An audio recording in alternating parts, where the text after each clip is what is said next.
All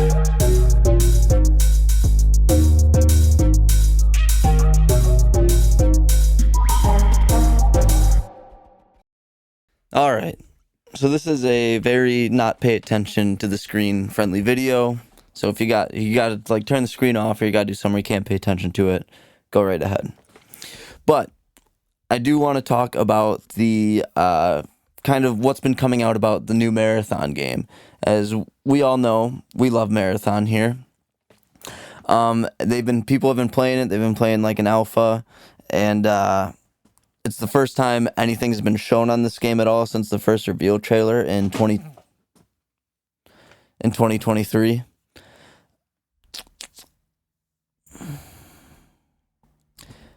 But like I said, we're all big fans of the game here, so my cat is making a lot of noise. Or one of them. The other one is just out of frame, lying down, like literally right in front of the camera. You might, if he gets up, you'll see. But I played all the old 3 original games, and I was enamored with the series more or less. All thanks to that first reveal trailer, but I'm definitely glad I went through and played the older games because they were a good time.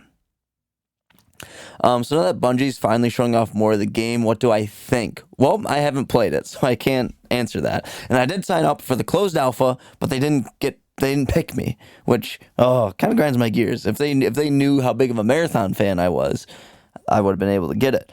But for some reason, they haven't seen this incredibly popular YouTube channel or heard me, an incredibly popular YouTuber, talk about it at all. But so I haven't played it, so all I have to go on is what people who have played it have said. And the two biggest sources I've turned to for that are the two biggest sources I turn to for gaming content in general on YouTube, and that is Jake Baldino / GameRanks, I guess, but Jake Baldino played it, and SkillUp, aka Ralph last name. I think he's some Italian last name, I don't know. But so I really only have to go off of what they said as well as the trailers that Bungie put out. So talking about the trailers for a little bit. The gameplay trailer was good but not great. It's the visual style of the game is quite amazeballs, if you will. It's super vibrant colors. Everything's like kind of real blocky and stuff. And I think Jake put it best when he said it looks like everything's 3D printed. And I like that though. That's a big plus for me. I love the neon colors. I love how squared off everything is. Just like the overall aesthetic of the game as a whole, I can really get behind.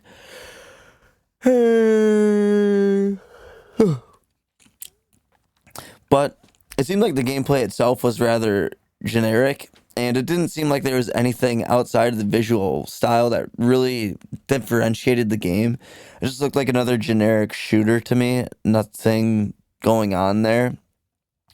I did watch the 20-minute alpha highlight video, and that gave me a better idea what the gameplay was like. But although just like the first gameplay reveal, it seemed fun. I'm not saying it doesn't look fun, but this looks like it's not really trying anything different, and it looks very generic. The cinematic trailer was pretty baller though.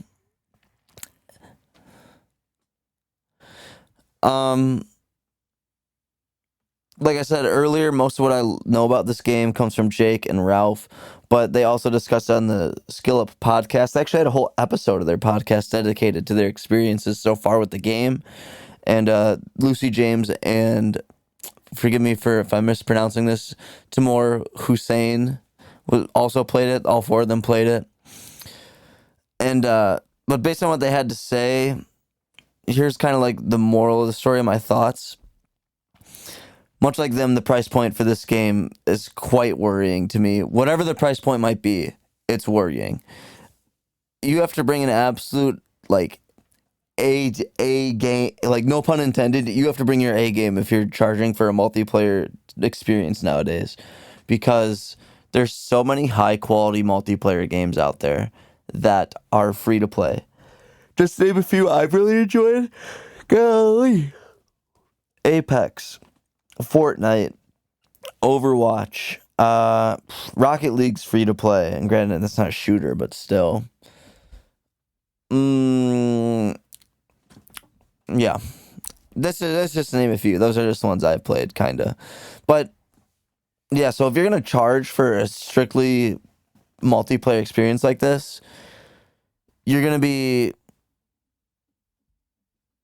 you're gonna have to just bring your A game here. Well, let me look over my notes here a little bit that I'm glancing at. Make sure I'm staying on track and can't be played as like. And it looks like it seems like they can be played at any play style. And as a very seasoned Apex Legends player, this doesn't really worry me too much. When I was still playing, when I've actually gotten back into Apex now at the time of recording this. But even still playing that, there are heroes that I have played that there's heroes in that game that are like more designed for offense, and there's some that are more designed for defensive. Two of the mains I played in that game were Vantage, a sniper character, and Caustic, who's like very defensive, lockdown, like put traps by doors type of guy. No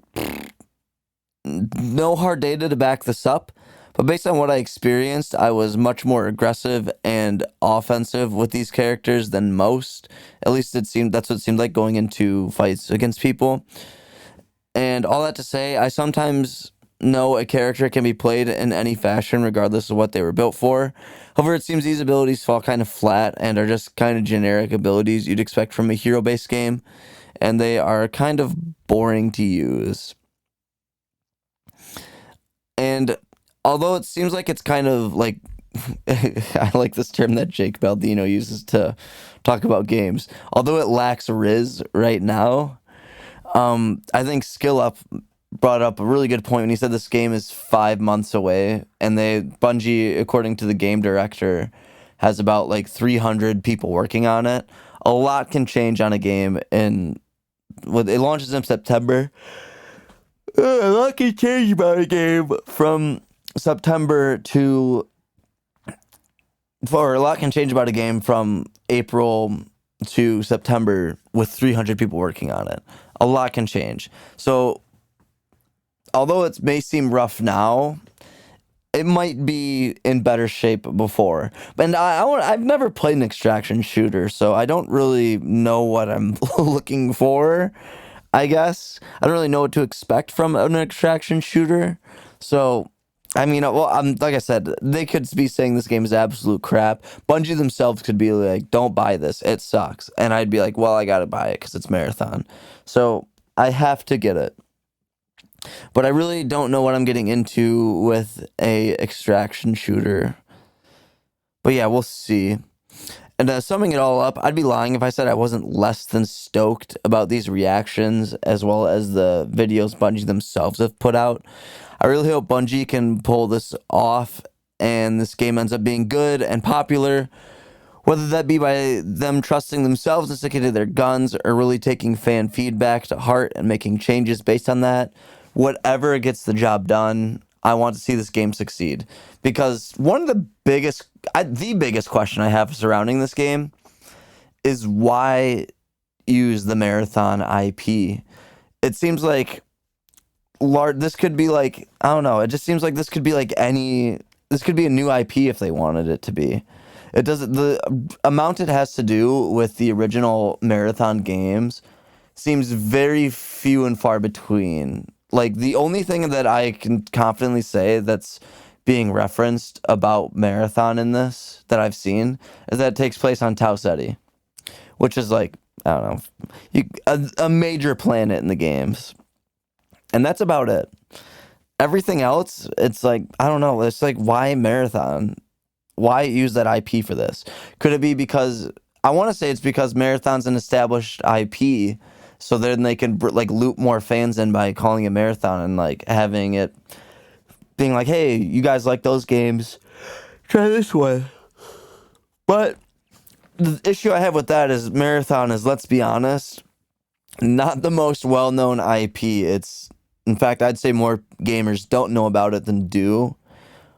And it's very much, as I think it's fully underrated. It should be a very well-known IP before this game, but it's not. So it's like, I don't know, it's like, I get that whole established IP thing, but I don't think this IP has a fan base that's like large enough to make it reasonable to name it this. I don't know. But yeah, like I said, I'd be lying if I said I wasn't worried. But I feel like if anyone can pull something off like this, it's Bungie. Obviously, it's like a lot of new people working there nowadays who weren't there for, Destiny and Halo and stuff. God, why am I yawning so much?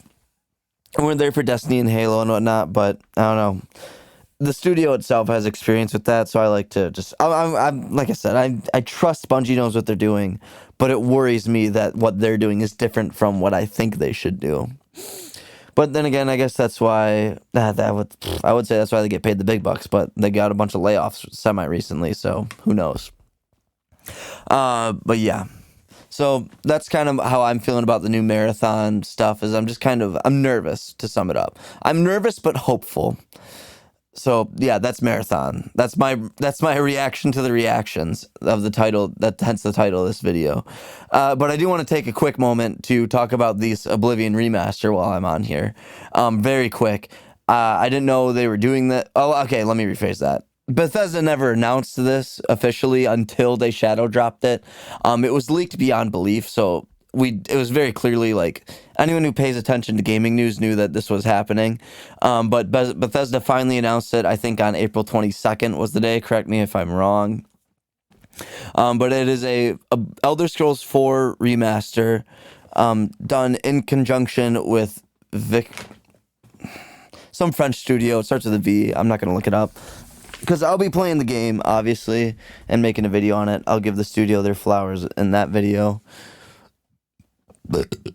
But I think what's extra intriguing about it is I think it's like a hybrid remaster using the Unreal and Creation Engine, which, as I said in my Starfield review, link in the description, it's time to retire the Creation Engine or just do something new. Have Creation Engine 2 for that matter. Crying out loud, run Unreal 5. So why not just have it's got to be better. So obviously this is an older game. It's a remaster, so there's going to be a lot of more forgiveness in terms of that with like loading screens and stuff. But I'm very curious to see how like the hybrid engine thing works. I never played Elder Scrolls 4. In fact, Skyrim's the only Elder Scrolls game I've played. So I am pretty excited to be jumping into this one with a lot of new enhancements to make it more playable for modern audiences. But I got a theory about this. I'm gonna say it before I even say this theory, but I could be fully wrong about this, and I have no issue saying I was wrong with what I'm about to say.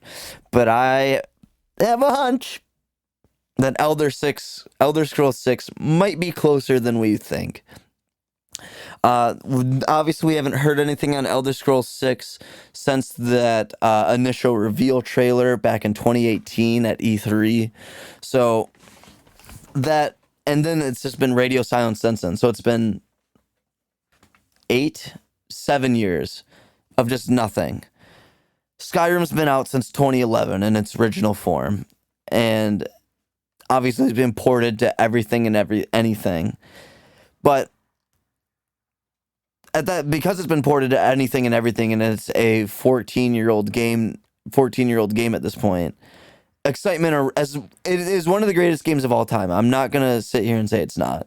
At least in my opinion, it is. It is an absolute amazing game. But we're tired of it, Bethesda. We're tired of Skyrim.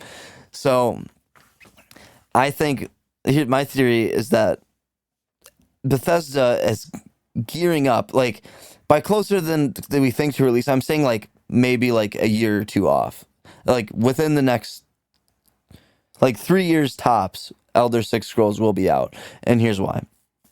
If not sooner, because Bethesda knows we're all tired of Skyrim. That is why they are releasing this Elder Scrolls 4 remaster to re-garner some interest in the series. Because if they just released another like remastered Skyrim, it'd probably sell gangbusters because it's Skyrim. But people would be like, "Oh boy, more Skyrim." Whereas Elder Scrolls 4 Oblivion, something new, it's going to get a lot more new players in who've only played Skyrim and haven't gone back to the older games. this will get a lot more people hooked into the Elder Scrolls series again, garner a lot more interest, and then because of that, more people will be interested in Elder Scrolls. That's when Elder Scrolls 6 will come out. So I think obviously they tried to make a good game here with this remaster of Oblivion. I get that, but I think my hot take, my fan theory, my game theory, if you will, shout out Matt Pat, is that Elder Scrolls 4 Oblivion Remastered is just kind of a billboard in disguise for Elder Scrolls 6. And that's what I'm saying on that. But I definitely will be playing it, making a video on it. I'm playing through South of Midnight right now. Still a lot of fun. Still enjoying it. But once I get done with that game, I'm going to be doing Elder Scrolls. But that's all I got. Thanks for tuning in, listening to me, or watching if you did, even though it's just me sitting in my chair, not even looking at the camera for most of it. But thank you so much for watching. Appreciate it. Thank you for your time and attention. Make sure you hit that thumbs up video if you like this video. Subscribe to the Milkman channel right here for all your food and gaming needs. And I'd love to hear what you guys have to say about Marathon in the comments, Elder Scrolls in the comments, anything else on your mind. Love to hear about it down there. We can chat there. Thank you again for listening, for watching, and I will see you in the next one.